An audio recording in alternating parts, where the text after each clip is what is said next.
Bismillahirrahmanirrahim. Assalamualaikum warahmatullahi wabarakatuh.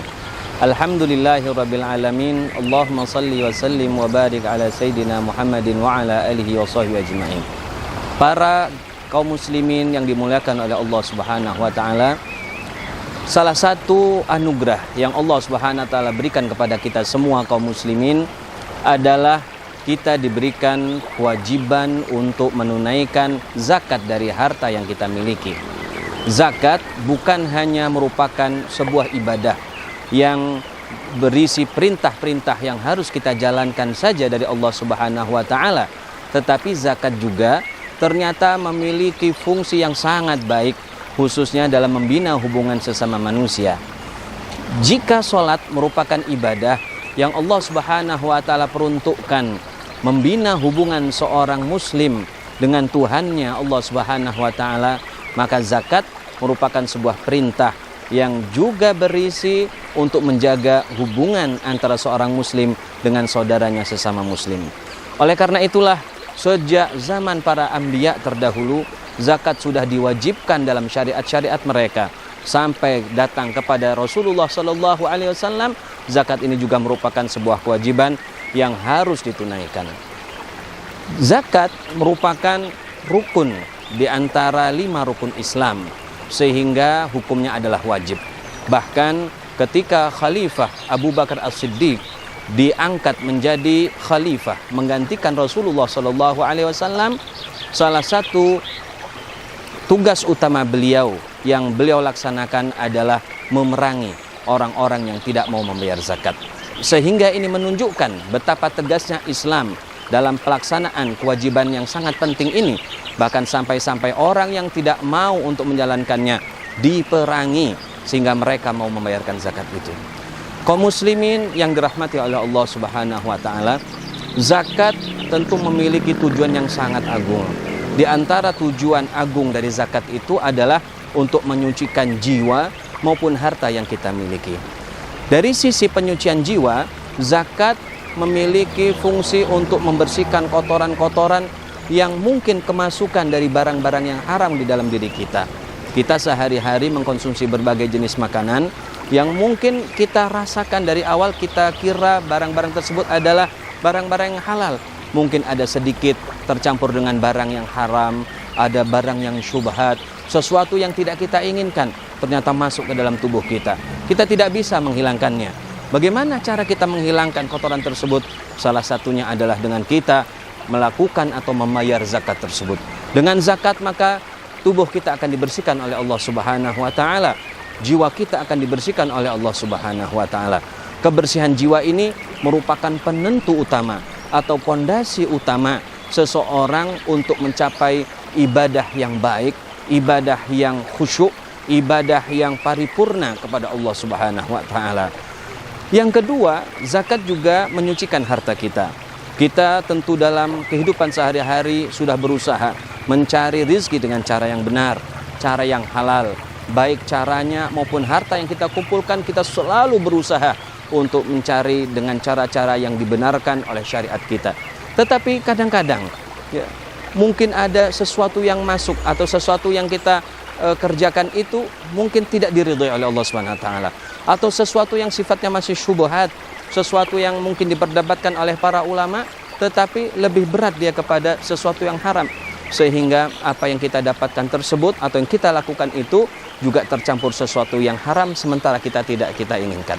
Maka dari situlah Allah Subhanahu wa taala akan membersihkan, akan mensucikan harta-harta yang kita peroleh dengan cara yang tidak sengaja kita dapatkan dengan cara yang tidak benar.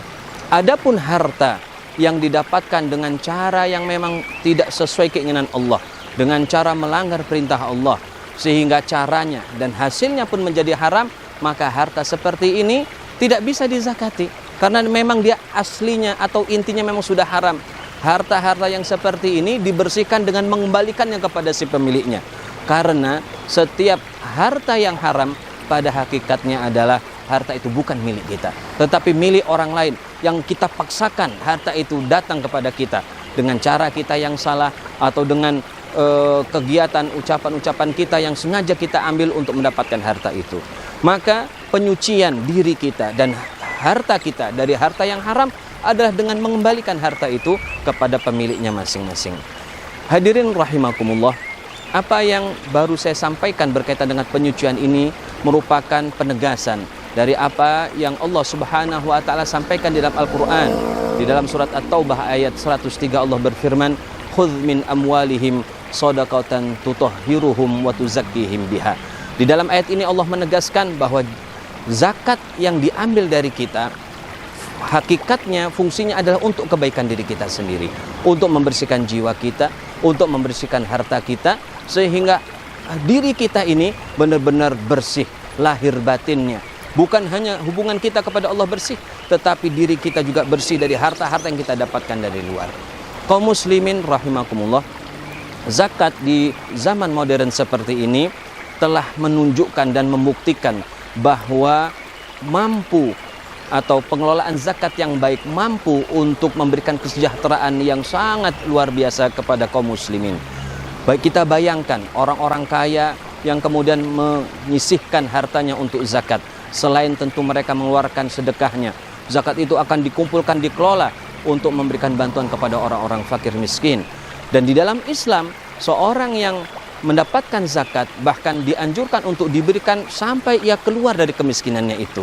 Kita dianjurkan ketika memberikan zakat, berikanlah secara sempurna, secara maksimal, sehingga ketika orang miskin itu mendapatkan harta zakat dalam jumlah yang banyak, sehingga ia mampu bekerja, ia mampu beraktivitas dan mendapatkan penghasilan yang layak, pada tahun berikutnya orang tersebut sudah tidak perlu kita zakati lagi.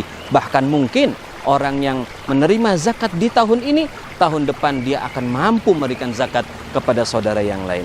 Oleh karena itulah, marilah kita sebagai seorang muslim untuk benar-benar menjaga ibadah yang baik ini. Jangan sampai ibadah ini begitu saja hilang, dan kita harus menguatkan pondasi-pondasi umat kita sehingga terjadinya kesadaran di dalam diri orang-orang yang kaya yang diberikan nikmat oleh Allah Subhanahu wa taala, sehingga mereka mau untuk menyisihkan harta mereka di dalam zakat.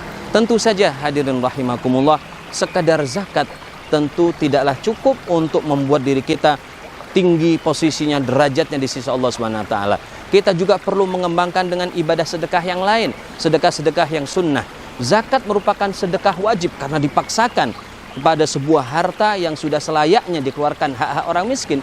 Tetapi ketika kita menginginkan derajat yang tinggi di sisi Allah Subhanahu wa taala, kita juga perlu membiasakan diri untuk melakukan sedekah-sedekah sunnah.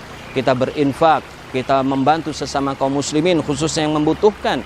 Kita juga melakukan wakaf, kita letakkan harta kita untuk masjid, untuk sekolah-sekolah, untuk pesantren, sehingga manfaatnya akan sangat lama, sangat panjang.